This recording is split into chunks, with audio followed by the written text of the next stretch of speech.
Political lines are changing as states across the country redraw their congressional maps, a process with huge implications for the balance of power in Washington.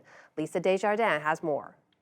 The congressional redistricting process that takes place every 10 years is in full swing, and the stakes are even higher than usual because the margins in Congress are so tight. Democrats control the House of Representatives by just 3 seats. Due to population changes, this year, 6 states, most in the South, gained a congressional district, with Texas adding 2 more seats. In turn, 7 states, largely in the Rust Belt, will be losing a seat.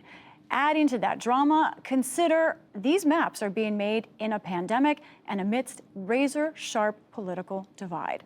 To dive in, I'm joined by 2 redistricting heavyweights, David Wasserman of the Cook Political Report and Colby Itkowitz of the Washington Post.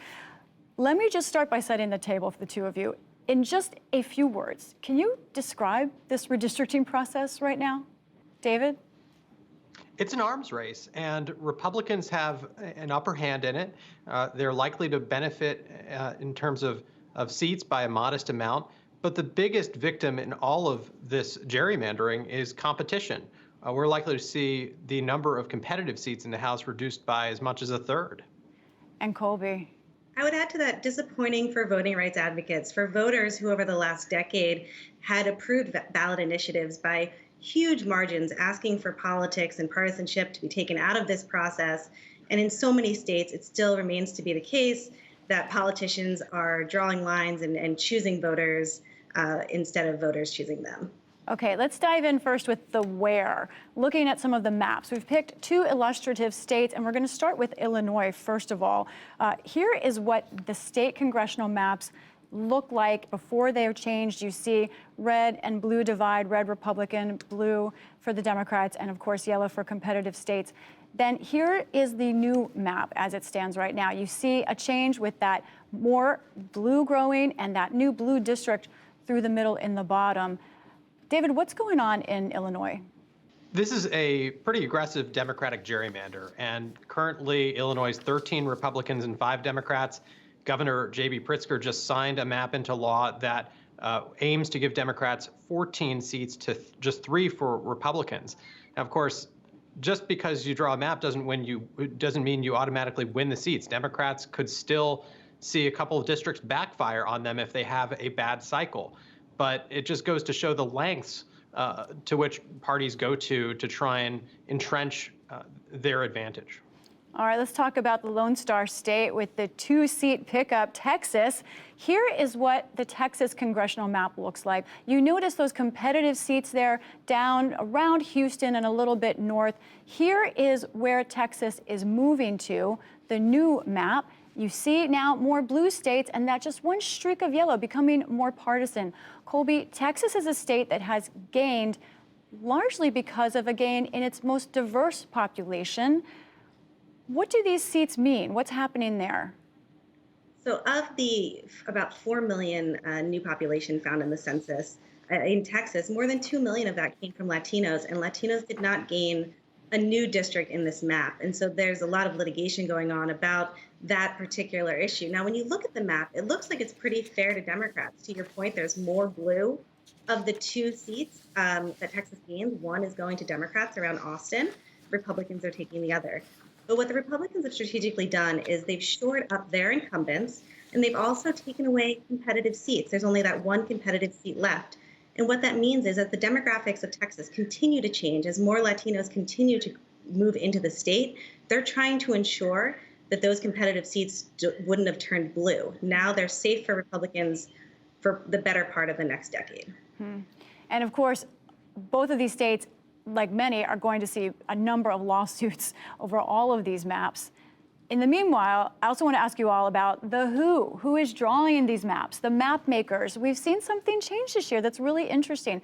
I want to show our viewers which states have independent redistricting commissions. You sum all that up, as I know you have, David, and more than a quarter of congressional seats are being mapped out by these independent redistricting commissions. David, what do the maps made by those independent commissions look like so far? And what do we think that means in the end? So Colorado and Montana, both of which are gaining a seat, have commissions. They've passed maps that create districts that could be competitive next year. But commissions are a big reason why Democrats are at a disadvantage here, because a number of blue states like California, New Jersey, Virginia, Colorado, Washington State, they've adopted these reforms, whereas redder states like Texas have not. And so Republicans have the power to draw more than twice as many congressional districts as Democrats, and that's a reason why they're favored for House control next year. Colby, one thing about these commissions I'm not sure everyone understands, the idea of an independent commission doesn't necessarily mean the map will be nonpartisan. Where are we seeing examples that perhaps the state legislature still is intervening here when perhaps voters wanted something outside of the legislature to act?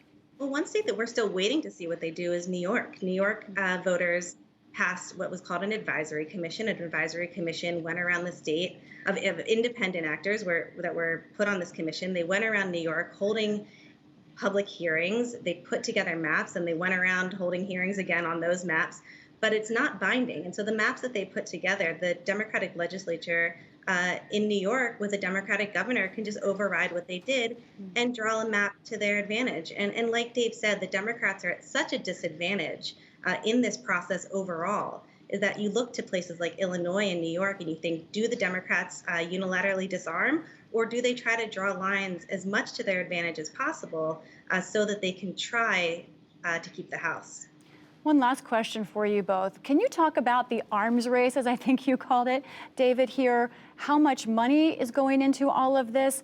How much does this process impact who's in charge in our government versus other things we talk about, like voting rights, all of those debates? Can you explain to viewers what's involved and the stakes right now, David? Yeah, redistricting tends to get less attention than fights over voting procedures, but it's much more consequential to outcomes. That's why the parties are pouring hundreds of millions of dollars into legal fights and strategy over redistricting. Keep in mind that because neither Congress nor the Supreme Court has acted to put up any guardrails against gerrymandering, state Supreme Courts could be the last backstop against the most extreme impulses of partisans who are in charge of drawing maps, essentially choosing their own voters to benefit their own party's electoral prospects. Colby, what stakes do you see? Absolutely. I mean, Nancy Pelosi is holding on to the House, like you noted, by a very, very slim margin. And so when you draw these lines, any little bit, a shift of a seat here or a seat there could mean the Republicans take control in 2022.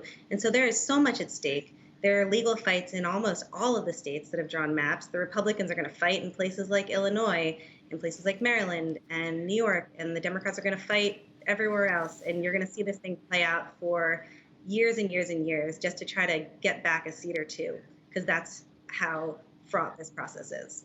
Not getting a lot of sleep right now, and we appreciate it. David Wasserman and Colby Itkowitz. Thank you both. Thanks, Thank Lisa. you.